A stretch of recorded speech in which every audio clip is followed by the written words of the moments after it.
So this book this book was published in 2021, but I would say it actually started in 2017. It was actually 2017. John Lawrence, who is an editor and writer for Spacing. I also write for Spacing. But at that time, I didn't write for Spacing. Through a friend of a friend, because we all live in the same neighborhood. This is facts. Like, we met in the neighborhood hangout, um, which is no longer here, tragically. But we met, and I was just talking. Like, it was just a matter of the friend of a friend was like, I want you to meet John. We met. And some of the other editors who were working on the first Ward, the Ward, the Coach House did a series called The Ward, and then they did a second book called The Ward Uncovered.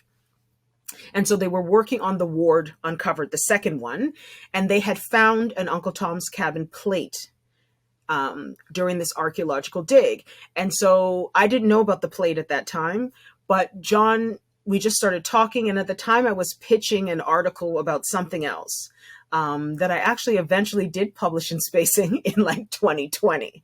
But that's a side note.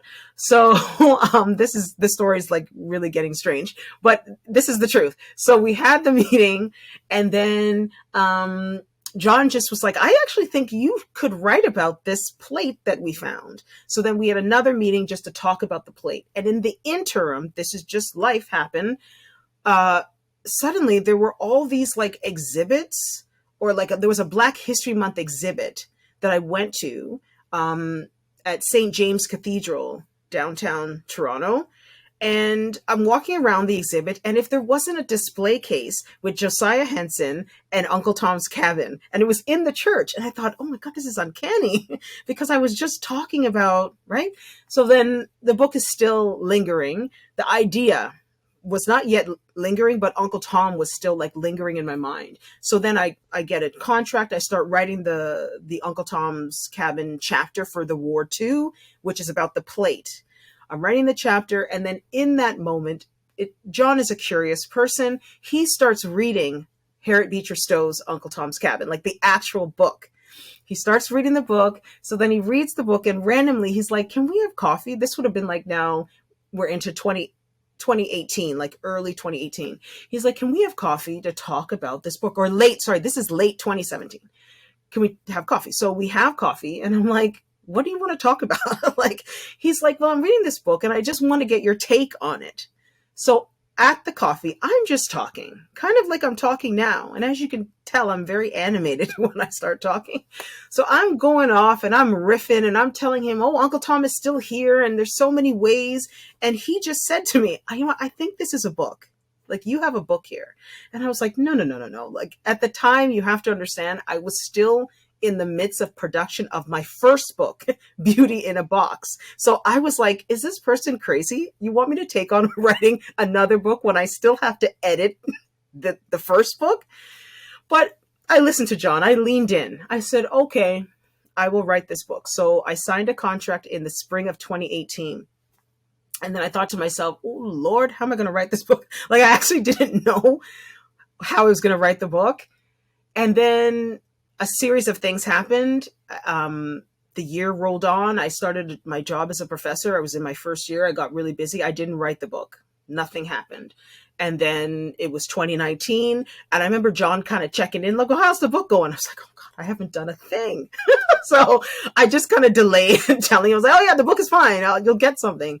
And then a tragedy happened where I got into I suffered a major injury that landed me up in hospital. And I was going to be in hospital for months. And I was like, oh my goodness, this is so crazy. How am I going to write this book? But then what ended up happening in the spring of 2019 is that I was in the hospital. It was an injury to my knees. And so I was bedridden. It's a long story. And while I was in hospital, I was transferred to rehab. And rehabilitation is great, but it's boring. You do your hour and then it's done. So I was like, I'm going to start writing this book. So I started writing the book when I was in a rehab hospital. And so the book will always have this like weird, I'm going to show the book now because I just feel it. It will always have this weird like memory, because this book just this was the first book that I wrote where I just decided that I was going to have a conversation with the topic. And I feel like when people read it, that's one of the things that people have said about it. They said it feels like I'm just talking. Like it doesn't feel like a typical like non-fiction book, which is like really dense language, or they taking you in. Instead, it feels as if, yeah, like I'm taking you on a tour of the history of Uncle Tom, but I'm the tour guide, just taking you through all the, and that's what I'm most proud of about this book, because my injury happened and I wasn't able to rely on so many like stuff that you typically rely on when you're writing. I just decided to write. That's a long story, but I just decided that I was going to write, and I was going to try to say this in my own words as much as possible. And believe me, there was pushback. John is a great editor. Often he would say, okay, I'm not hearing you in this chapter. I want to hear you in this chapter.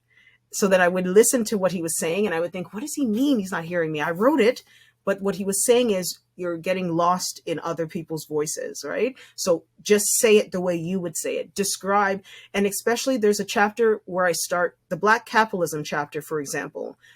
That originally was supposed to be a chapter all about Clarence Thomas. That is how I started the chapter. I submitted that. John said, you're not a biographer. Okay. What are you doing? Okay. Stop trying to write biographies. That's not who you are. I'm like, oh, you're right. I don't want to be a biographer. So we said, instead, on the phone, we just like, talk to me about the 70s. Like, what is it?